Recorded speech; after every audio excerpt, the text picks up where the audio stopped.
যদি আপনাদের স্ক্রিপ্ট তৈরি না হয়, যদি কেউ দিতে হয় চায় স্ক্রিপ্ট নিয়ে, সে দিতে পারে। এবং সেইভাবে দেখা গেছে আমার কাছে যে ক্লাস 10 এবং 12-এর যে পরীক্ষা, কারা কারা ওখানে প্রেজেন্ট ছিল, দেখা গেল খুব মিনিমাম মিগার অ্যামাউন্ট যারা এই রোমান স্ক্রিপ্টে পরীক্ষা দিয়েছে। তাহলে অর্থাৎ কি দাঁড়ালো? কি দাঁড়ালো? এটা মানুষ অ্যাকসেপ্ট করছে না এই রোমান স্ক্রিপ্টকে, কিন্তু এটা ভুল বোঝানো হচ্ছে, এটা ভুল বোঝানো হচ্ছে।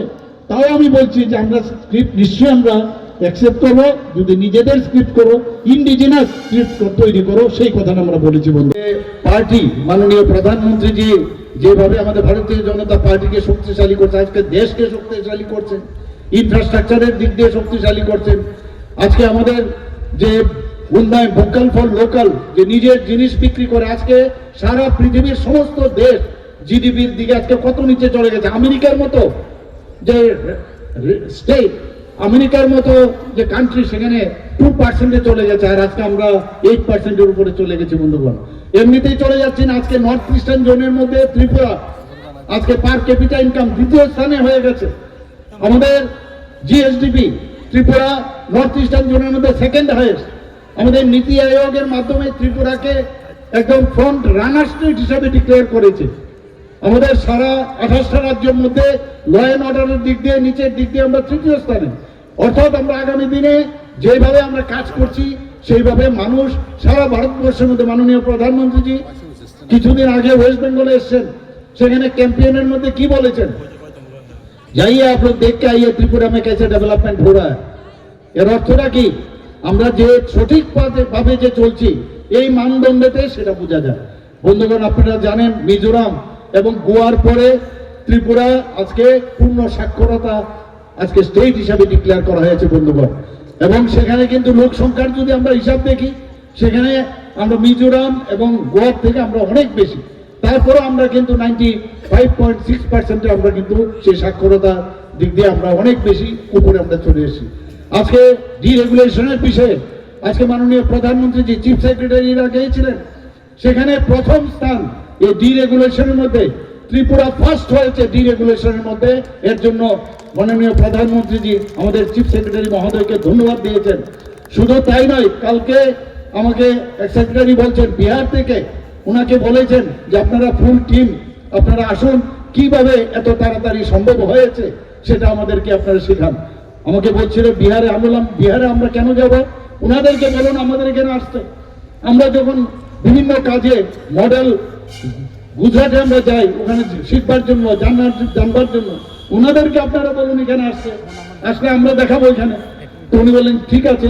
তো এই যে একটার পর একটা আমরা কাজ করছি, আপনার 60-60টা আমরা যে পঞ্চায়েত লেভেলে আমরা 60-60টা রাষ্ট্রীয় পুরস্কার আমরা পেয়েছি। প্রচুর পুরস্কার, শেষ করা যাবে না, এত পুরস্কার আমরা পেয়েছি। ত্রিপুরা, নতুন ত্রিপুরা, আমি যেটা বারবার বলছি, আমরা নতুন ত্রিপুরা আগামী দিন আমরা করতে যাব, কিন্তু সেটা একমাত্র সম্ভব হবে আপনারা, বিশেষ করে জনজাতি সবাই যদি ভারতীয় জনতা পার্টির প্রতি আস্থা থাকে। এবং আপনাদের আস্থা বাড়ছে এখন, আপনাদেরকে ভুল বোঝানো হয়েছে এতদিন। এবং আগামী দিন আমি নিশ্চিত যে এডিসি তো আমরা দখল করবই। আবার 2028-এ ভারতীয় জনতা পার্টির নেতৃত্বাধীন সরকার হবে, এর মধ্যে কোনো সন্দেহ নেই। বন্ধুগণ, থানসা খালি বলছে থানসা, থানসা কিসের থানসা? থানসা বলছে সবাই ইউনাইটেড থাকতে হবে।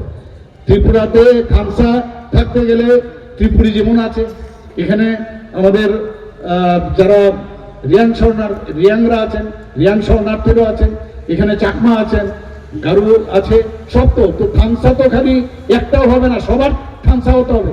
জাতি, জনজাতি এবং মণিপুরি এবং যারা মাইনরিটি, সবাইকে নিয়ে আমাদের থানসা করতে হবে। আমরা থানসা করতে জানি কাকে? সবাইকে নিয়ে। আমরা যেটা বলছি সেটাই হচ্ছে থানসা, যে সবাইকে নিয়ে আমরা ডেভেলপমেন্টের কথা বলবো। কেউ কাউকে ছেড়ে, কাউকে সবকা সাথ সবকা বিকাশ, বিশ্বাস আর তার প্রয়াস, এর মধ্যেই কিন্তু এই থানসা লুকিয়ে আছে। বন্ধুগণ, সবাইকে নিয়ে আমাদের চলতে হবে, সব গ্রুপকে নিয়ে আমাদের আগামী দিন আমাদের চলতে হবে। বন্ধুগণ, এবং সেইভাবে আমরা কাজ করছি। এই স্ক্রিপ্ট নিয়ে অনেক কথা হয়েছে যে স্ট্যাটাস কিউ, অর্থাৎ কেউ যদি রোমান স্ক্রিপ্টে পরীক্ষা দেয় তাতে কোনো অসুবিধা নেই। এ কিন্তু ভুল বোঝানো হচ্ছে যে আগামী দিন পরীক্ষা আসবে, এরা কি করে পরীক্ষা দেবে? সেখানে বিধানসভায় আমি বলেছি যে যদি আপনাদের স্ক্রিপ্ট তৈরি না হয়, যদি কেউ দিতে হয় চায় স্ক্রিপ্ট নিয়ে, সে দিতে পারে। এবং সেইভাবে দেখা গেছে আমার কাছে যে ক্লাস 10 এবং 12-এর যে পরীক্ষা, কারা কারা ওখানে প্রেজেন্ট ছিল, দেখা গেল খুব মিনিমাম মিগার অ্যামাউন্ট যারা এই রোমান স্ক্রিপ্টে পরীক্ষা দিয়েছে। তাহলে অর্থাৎ কি দাঁড়ালো, কি দাঁড়ালো? এটা মানুষ অ্যাকসেপ্ট করছে না এই রোমান স্ক্রিপ্টকে, কিন্তু এটা ভুল বোঝানো হচ্ছে, এটা ভুল বোঝানো হচ্ছে। তাও আমি বলছি যে আমরা স্ক্রিপ্ট নিশ্চয়ই আমরা অ্যাকসেপ্ট করবো, যদি নিজেদের স্ক্রিপ্ট করো, ইন্ডিজিনাস স্ক্রিপ্ট তৈরি করো, সেই কথাটা আমরা বলেছি বন্ধুগণ। এখানে আমি সবসময় কয়েকটা জায়গায় আজকাল আমি বলছি যে আমরা যখন ভারতের বাইরে আমরা যাই, আমরা কি বলি? আমরা ভারতের বাইরে আমরা যদি আমাদের জনজাতির যদি কেউ যায়, ত্রিপুরার থেকে কেউ যায়, বিহার থেকে কেউ যায়, আসাম থেকে কেউ যায়, মধ্যপ্রদেশ থেকে যায়, তখন আমরা কি বলি?